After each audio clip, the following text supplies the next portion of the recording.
Eu sou Wilson Sampson, sou ator, diretor, entre outras coisas, e também estou na TV Relacionamento.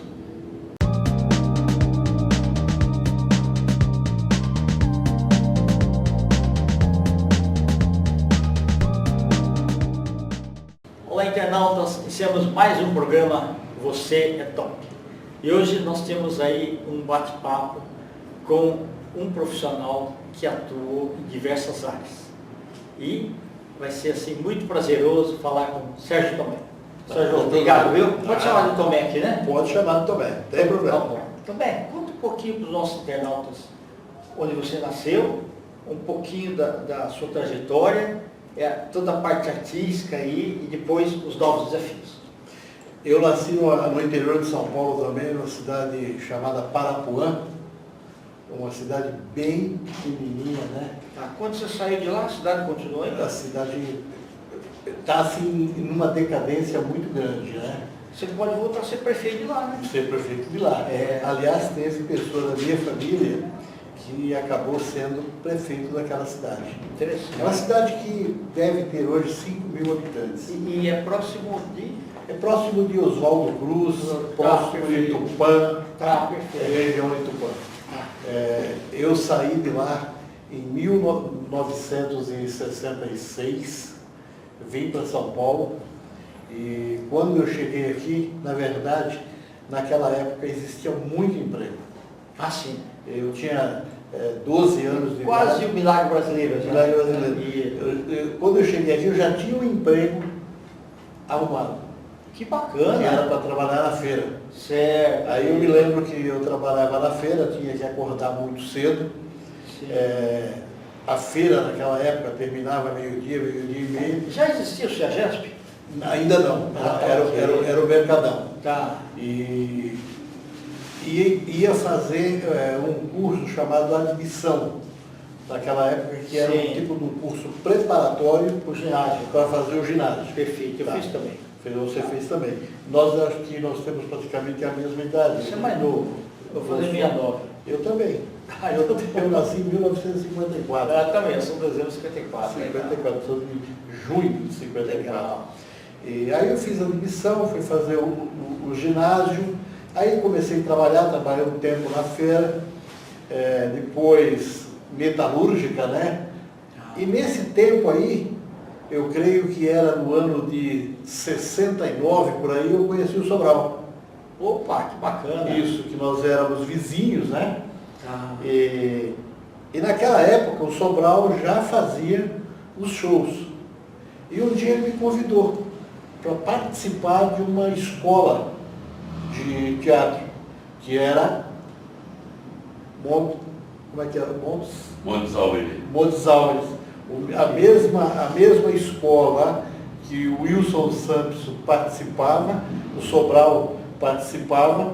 Eu fiquei um tempo na Montes Alves, né? Tá. E aí nós resolvemos fundar um grupo de teatro, que foi o Art Show. Perfeito. E foi um momento assim muito gostoso, né? Do Art Show, porque a gente tinha um público muito grande naquela época. É incrível, a gente lotava o ginásio, a gente lotava o teatro lá da escola, sabe? Quando a gente se apresentava, as pessoas do bairro gostavam muito. Não tinha televisão, né? Se não tinha televisão, Aí o pessoal, já que não tem televisão, vamos lá no teatro. vamos lá no teatro, mas não era bem assim. A gente, existia qualidade naquilo que a gente fazia. Embora talvez com muita inocência em algumas coisas. Isso aí que é legal e fazia falta para o pessoal, por isso que eles participavam. Por isso que eles participavam. Mas eu creio que, aliás, eu estava conversando com o Sobral vindo para cá, um dos grandes erros, eu não sei se o Wilson concorda, é que a gente montava um show, fazia aquele show e depois já queria fazer outro. Já Não repetia muita coisa. Isso, né? A gente deveria ter dar continuidade naquela peça, Para mais pessoas poderem assistir, né? Isso, para mais pessoas e também para a gente ir se aperfeiçoando mais naquilo, né? Aí veio o ano de 1973, eu fui para o Exército. Ok.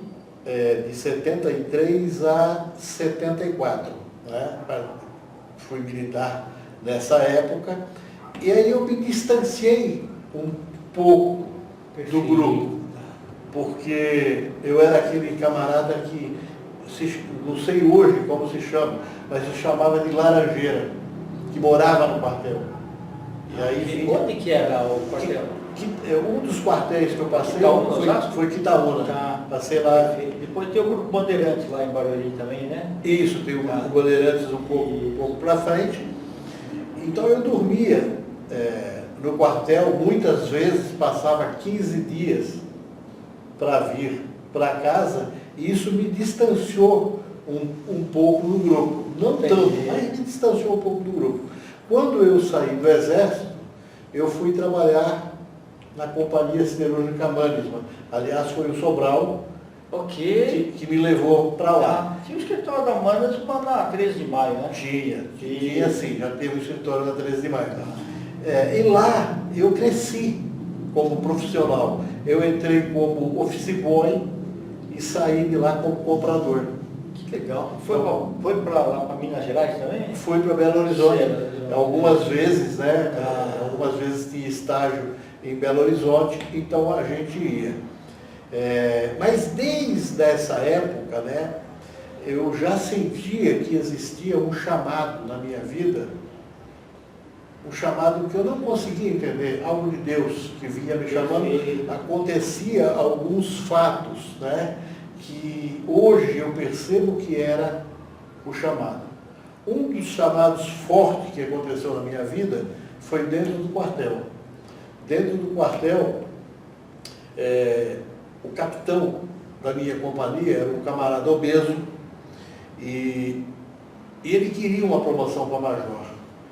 E naquela época, o general comandante iria fazer uma visita na unidade, junto com o governador do estado, e o capitão, para tentar se sobressair, ele propôs lá para os soldados criar um jornal. E me escalaram para esse jornal.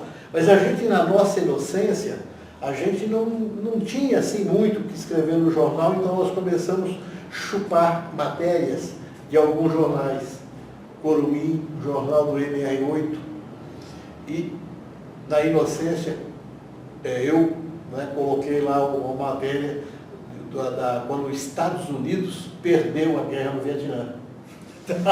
Só que, para acabar de estragar tudo, nós colocamos o nome do jornal Pé de Poeira, sem saber que era o jornal oficial da Academia Militar de Agulhas Negras. Conclusão, fomos todos presos. Com a internet você podia checar. Fomos todos presos, inclusive eu fui preso. Porque achava subversivo, sei lá, foi taxado como subversivo. E dentro desse processo, eu vi algumas coisas lá terríveis. E nesses momentos de medo, né?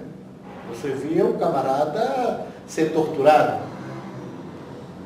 Nesses momentos, eu percebia que existia algo espiritual que falava comigo. E depois, quando eu saí, né? Passou o processo da Mannesmann, quando eu saí da Mannesmann, eu comprei um caminhão. O tio da minha noiva, ele era empreiteiro da Constran, compra um caminhão dá dinheiro, e realmente dava dinheiro. Só que eu sofri um acidente muito grave, o caminhão destruiu. Eu só... É a cicatrizinha aqui no corpo. E nesse momento eu senti muito claro, sabe? Uma pessoa que do meu lado dizia assim: eu te amo, eu tenho uma obra na sua vida, você vai fazer isso, porque o caminhão perdeu o freio numa descida. Você vai fazer isso, que eu vou te manter vivo. Nossa, que forte. Era forte, só que eu não entendia esse chamado. Aliás, eu não queria. Eu fugia disso. Mas depois a vida vem, né, um monte de atribulação, o casamento e tantas coisas. Um dia eu passei por um período de depressão muito forte. 6 meses que eu não abria a minha janela. Isso foi no comecinho dos anos 90. E muita gente não sabia nem o que era isso, né? Não sabia nem o que era isso. Então eu queria me separar da minha esposa, mas eu tinha filhos. Eu tinha programado matar um cara, né? Que já estava tudo certo que eu ia matar aquele cara. Que eu achava que ele era culpado daquilo que havia acontecido comigo, na verdade não era. Do caminhão. Do caminhão e de outros negócios. Aí eu deitado no sofá, com esses pensamentos, novamente eu senti que estava com a cabeça no colo de alguém que me acariciava. Dizia, me procura. Aí eu saí e fui para a igreja.